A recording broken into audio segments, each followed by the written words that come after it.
right, welcome back.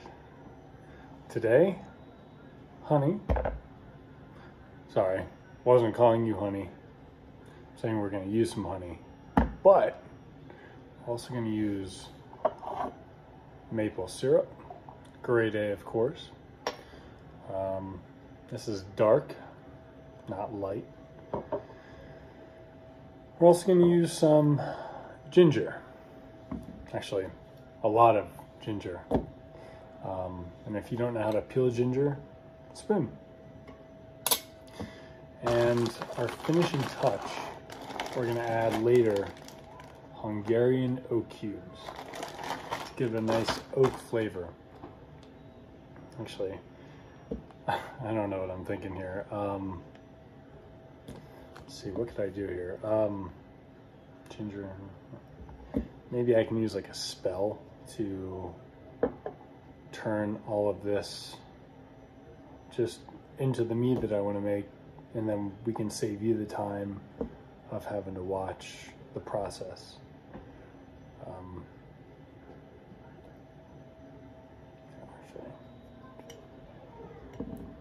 Put this all in my hand here.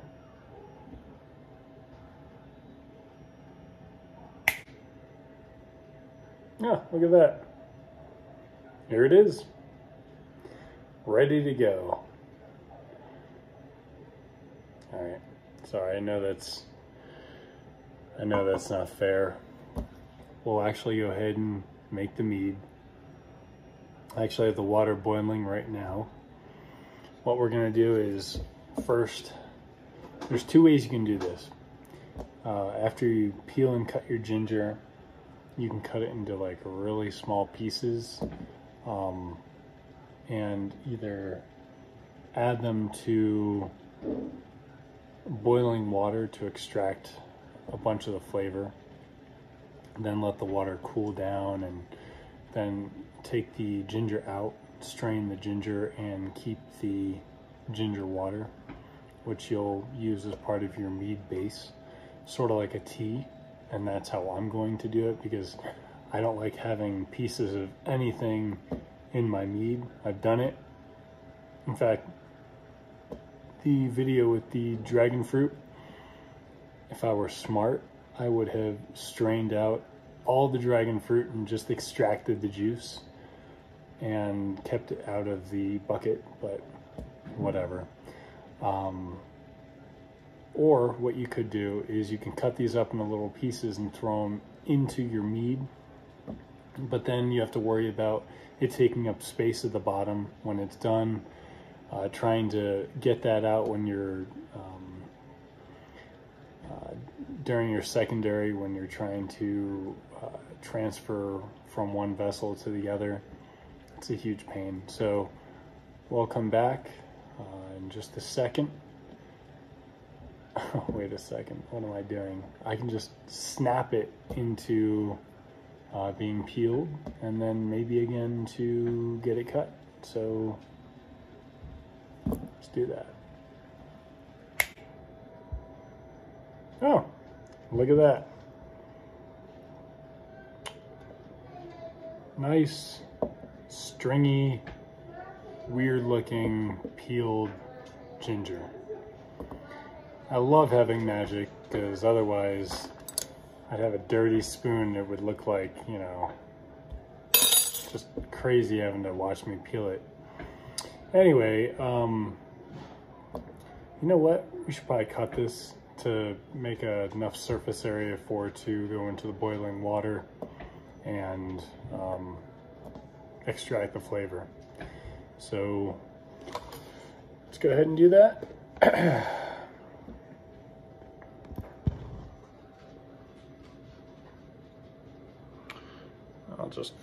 I don't want to make pieces that are too small. Normally I would, but right now I'm just trying to get a decent amount of surface area.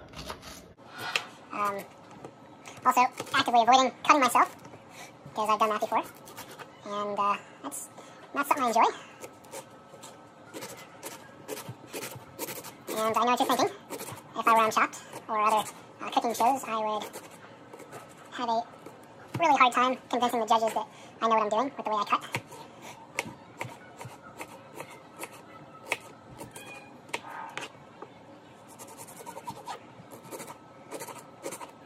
And the other reason I'm not cutting too small is because I do not want tiny pieces that could possibly get into my brew.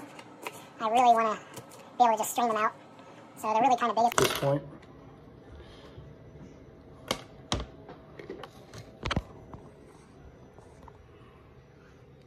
So basically we're just going to go ahead and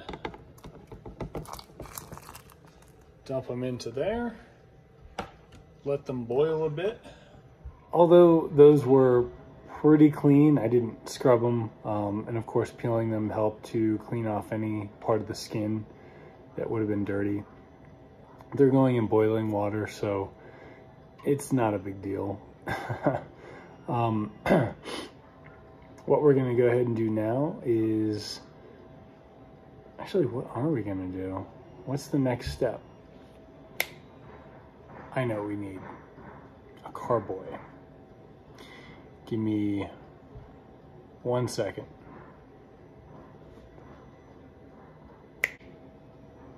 Oh, look at that. I was going to have it actually go here, but oh well.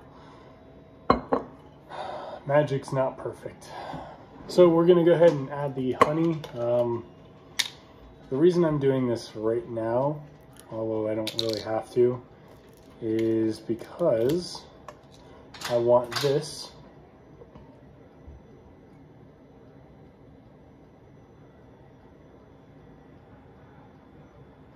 I'm going to leave a little bit of honey in here because we need something to start the yeast. Dump a little more in.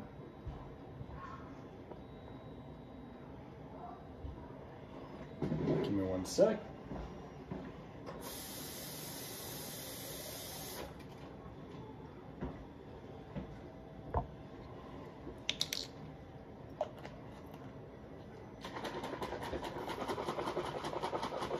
So just put about maybe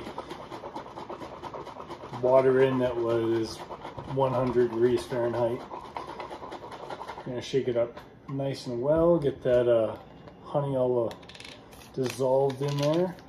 I'm going to go ahead and use a packet of EC 1118. Now it's totally acceptable to use half a pack. This size pack is actually good for 5 gallons. So last video I used the full pack. This time I am literally only going to use half this pack, just to prove a point. There we go. It's about half. That you don't need the whole thing. Now, when I first started, I said, that's good for 5 gallons. I'll use 1/5 of a pack for a gallon. It didn't work. So if you use any less than half a pack, be warned. I'm not going to say it won't work, but good luck. Of course, we're going to leave it open. Actually, we'll go ahead and leave it right here just so we can see what will happen.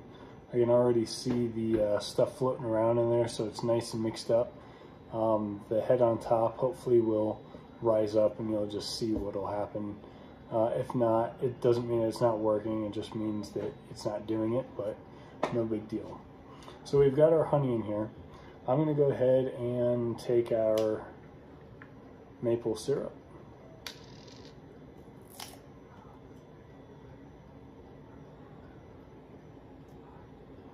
And of course the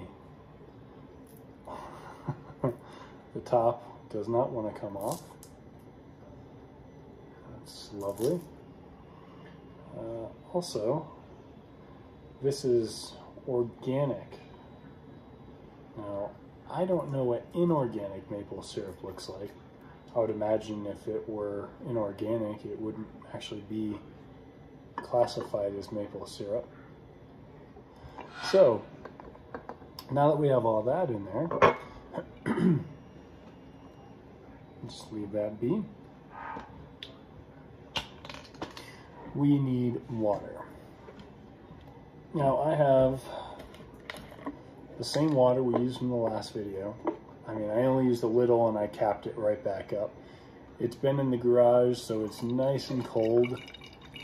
And the reason I'm adding cold water is not because I want to have a harder time mixing it. It's because I want to take that really hot and currently boiling ginger concoction, you can call it. It smells really strong and it's amazing right now. If you like ginger, it's awesome. If you don't, well, good thing you're not here. But it smells great. I'm basically gonna go ahead and take that and strain the ginger out and pour it into here. So we'll be back. Okay, so right here I have 2 cups. I have some left that we're going to pour in as well. But I wanted to get it into something that would pour easy without spilling. I didn't filter this like crazy or anything. I could have used a coffee filter and made sure there were no tiny little particles. I can see little tiny particles in here, but you know, with not filtering it, but see there's a whole bunch here which I'll throw out. But when you go ahead and add all the stuff, the clearing agents in the second step, that's really not going to be an issue, so I'm not too worried about it. Also, the little particles will help add just the smallest percent of ginger flavor as it brews, so I purposely didn't filter it. Okay, so the next part that I tried to do was the exact same as last time, trying not to filter everything out. But some huge chunks fell in there. Not huge, but ones I would rather not in here.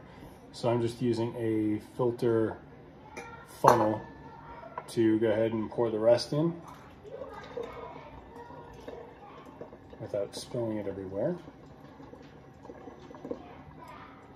And of course, the reason I poured that cold water in was to offset the fact that we're putting boiling hot water in.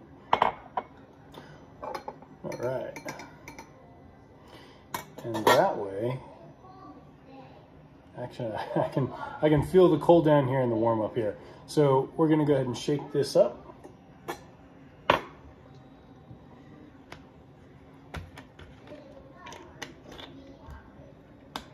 And mix everything up with that warm water or hot water. It'll be perfect for dissolving everything. And of course we'll add the cold water to fill it up and make sure that it's nice and full. And of course we'll compensate for our hydrated yeast concoction. So let's go ahead and do that.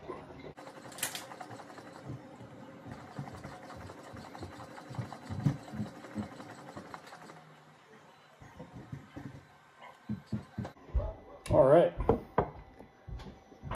so we're going to go ahead and add more water and shake a little more.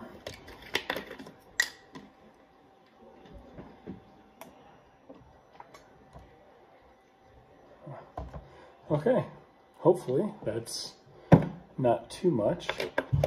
I like to get these as full as possible.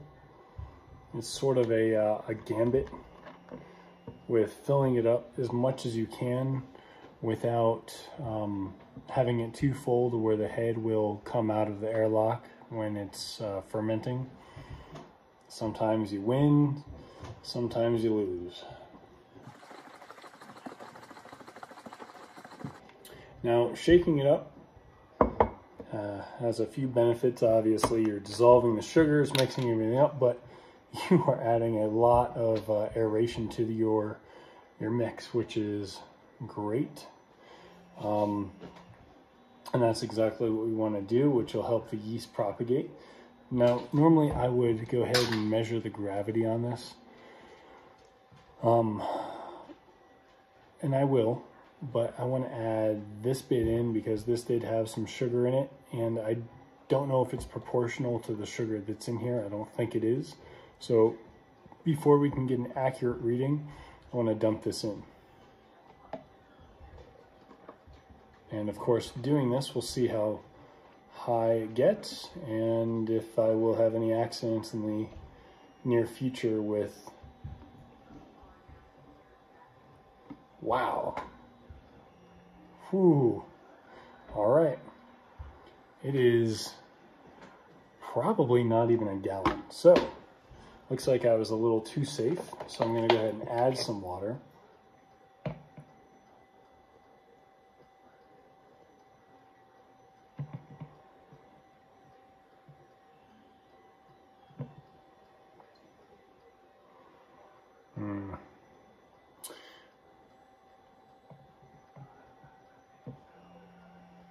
That foam, crazy.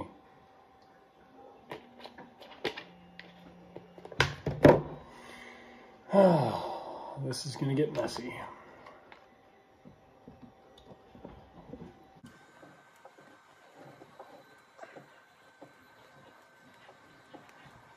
So what we'll need next is to measure it. I'm gonna need a turkey baster, graduated cylinder, and in case you forgot, a graduated cylinder is one that actually got its diploma. Bad dad joke there. And of course a hydrometer. So hydrometer, this is a triple scale. You can measure with bricks, your gravity, or I guess it also tells you what the projected alcohol will be. So let's go ahead and open this up.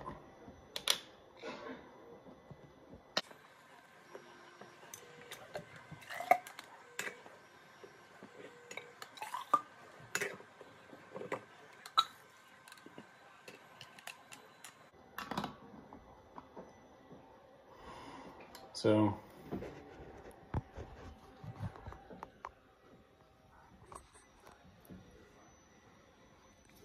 I don't think the camera can see very well.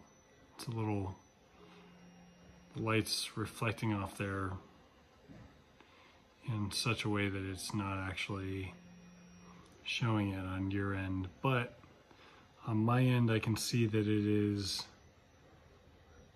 about 0.095 gravity.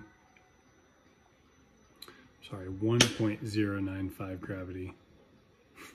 If it were 0.095 gravity, it would be less dense than water and have sugar.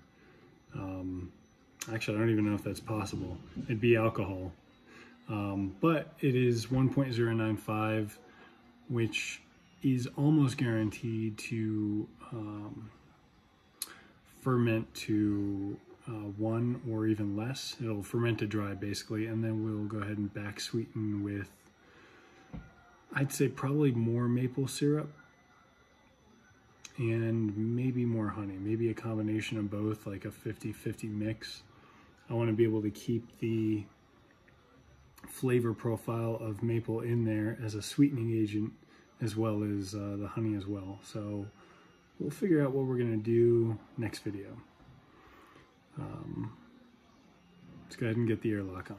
So basically we have this top, which is sort of a replacement for the bung that would normally go in there. We're just going to go ahead and put that on top here. It screws down so it's not going to pop out. The thing with the bungs that you put in, they can come out due to pressure sometimes. Some people will use a rubber band to keep them in. And would you look at that? It has a crack in it. Garbage. Of course, that's the other thing, especially with glass, but your plastic parts as well. And this counter is sanitized. You want to make sure there are no issues, cracks, anything that could prevent the air from escaping through the airlock, allowing the potential for bugs to get in. So I'm going to make sure that's nice and tight. I don't think we'll see any activity in the airlock for, I don't know, at least 12 hours, but who knows. If you don't see activity in your airlock within like 3 days, I'd say give it a check. Make sure that the airlock and the top or whatever you have in there is structurally sound and not like this. Of course, you can't really see that. It's got a crack right there, and that'll get thrown away. They're cheap anyway. But if that's not the case, you could have some other issue. Maybe it isn't fermenting. The airlock is not a judge of fermentation progress. Always use your triple scale hydrometer, or whatever hydrometer you have, to see if it matches the OG of your brew. Everything is good to go for now. We'll probably come back to this in, I don't know, 3 weeks, I'd say. We'll check, and hopefully it did ferment all the way. If it didn't, then we have a low alcohol, and it's sweet, but we want something with like a, let's say 12% alcohol content to it, and we'll go from there. Have a wonderful day, and thanks for watching.